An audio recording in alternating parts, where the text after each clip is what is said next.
Walter Mondale, Carter's vice president, dies at 93. Welcome to Global Social Television. Please subscribe to our channel. Former Vice President Walter F. Mondale, a liberal icon who lost the most lopsided presidential election after bluntly telling voters to expect a tax increase if he won, died Monday.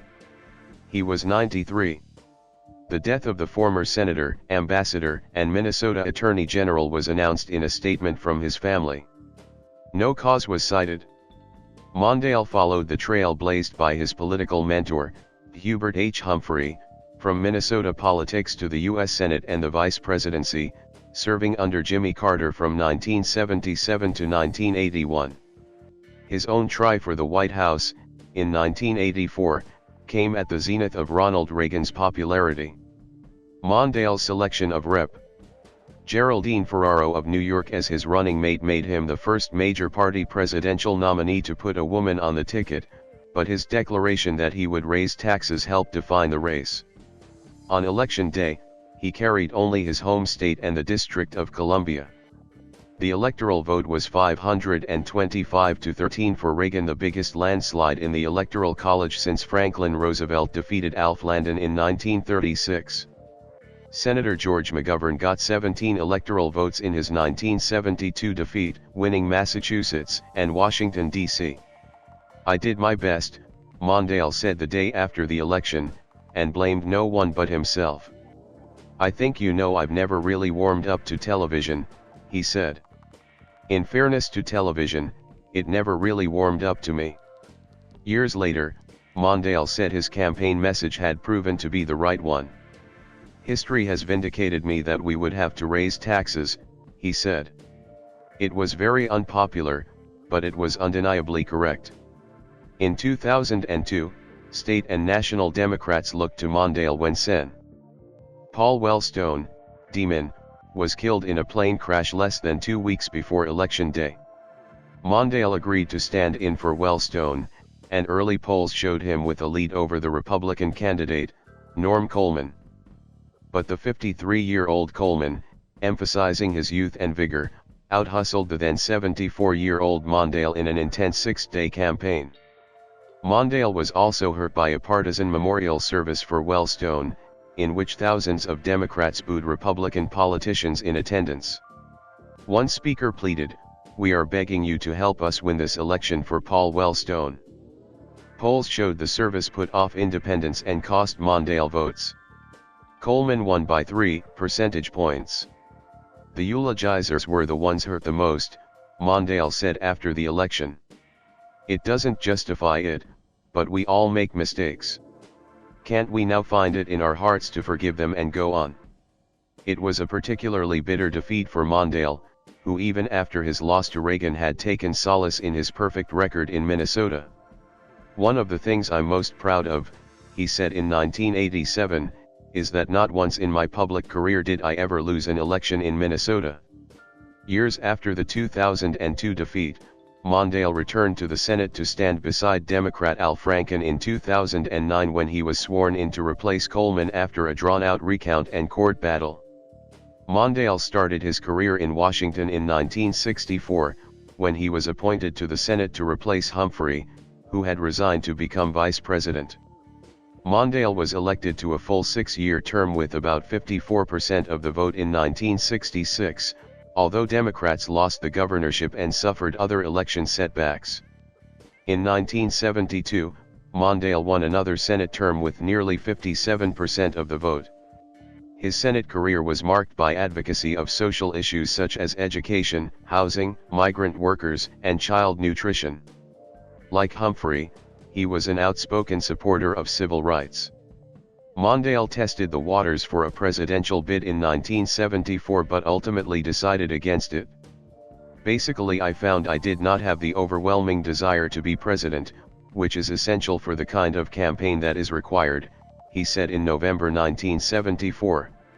In 1976, Carter chose Mondale as number 2 on his ticket and went on to unseat Gerald Ford. As vice president, Mondale had a close relationship with Carter.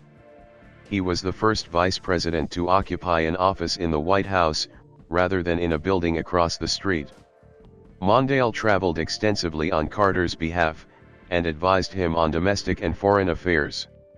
While he lacked Humphrey's charisma, Mondale had a droll sense of humor.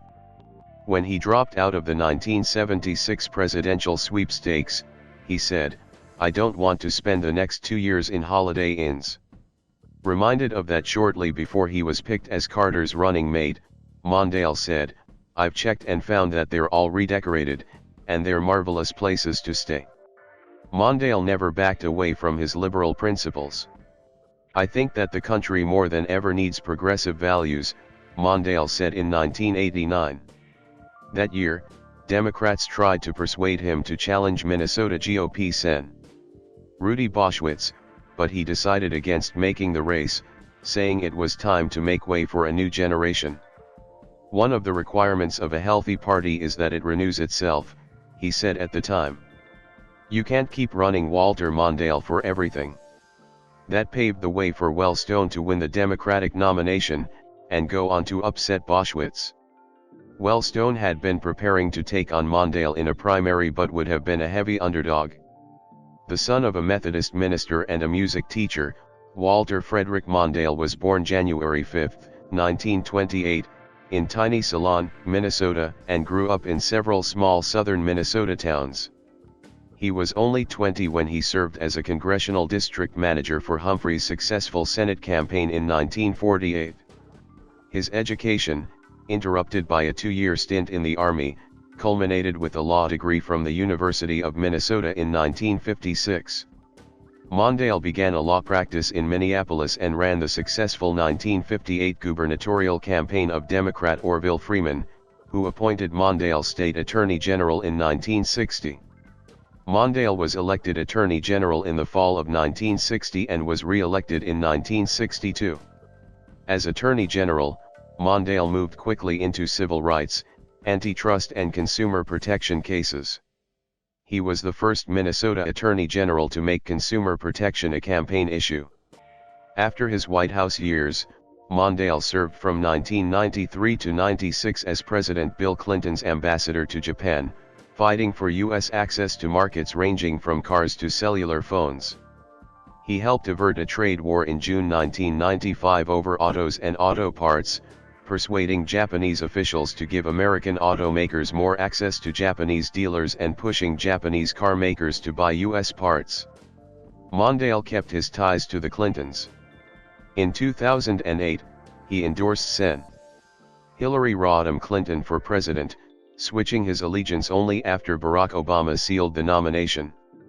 When Democrats came to him after Wellstone's death, Mondale was working at the Minneapolis law firm of Dorsey and Whitney and serving on corporate and nonprofit boards.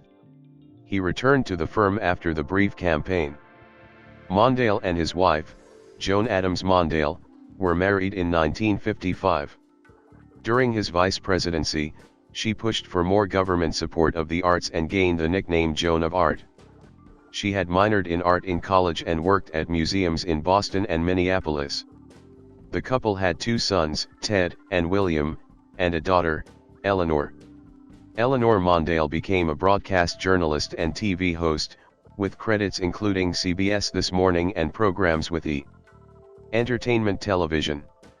Ted Mondale served 6 years in the Minnesota Senate and made an unsuccessful bid for the Democratic nomination for governor in 1998. William Mondale served for a time as an assistant attorney general. Joan Mondale died in 2014 at age 83 after an extended illness.